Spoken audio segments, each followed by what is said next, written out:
Welcome to Chem Talk, Breaking Down the Basics series. Hello, everybody.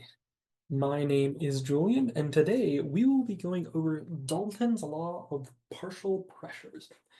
Now, again, this applies to ideal or perfect gases, which do not interact, but the partial pressures of a system will add up to a total pressure. So let's say we had two gases, the partial pressure of gas A in a system and the partial pressure of gas B in a system will add up to the total pressure of the system. Now we have our previous ideal gas law, and we can use that in this situation to calculate given a certain situation. So let's say we have a container that is 0.5 liters contained, and the container is heated up to 300 kelvins. We have two different gases. We have a mole of nitrogen, N2, and 2 moles of oxygen, O2. Now we can use our ideal gas law to calculate the pressures of both of these, partial pressures of both. So if PV equals nRT, then P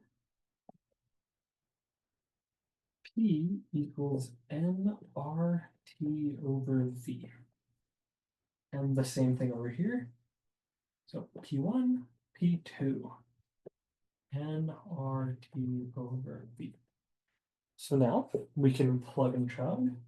So this partial pressure would equal 1 times R times 300 over 0.5.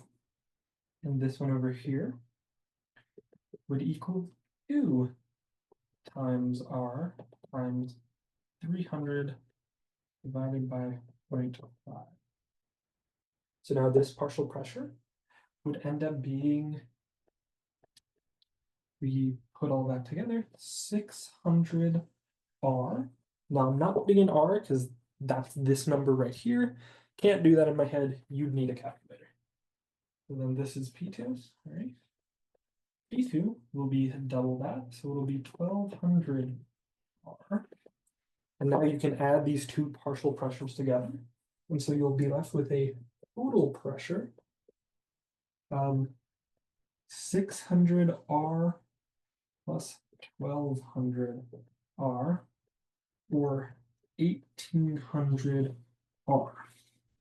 Now, if I plug that into a calculator, we will get 1800 times 0.08206.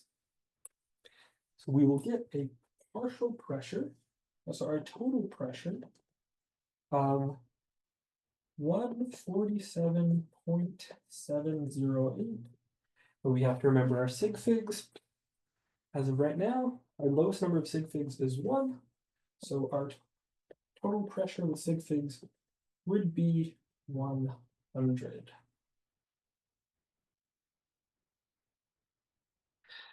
There are other examples you can do. Sometimes you will be given the pressures. Sometimes you'll have to calculate it given other things, like with the ideal gas law. Thank you so much for watching, and I hope you have a good day. That's a wrap for today's episode of Chem Talk, Breaking Down the Basics series. Thanks for watching. If you enjoyed this video, don't forget to hit that subscribe button. Until next time, keep learning, stay curious, and we'll see you in the next Chem Talk, Breaking Down the Basics episode.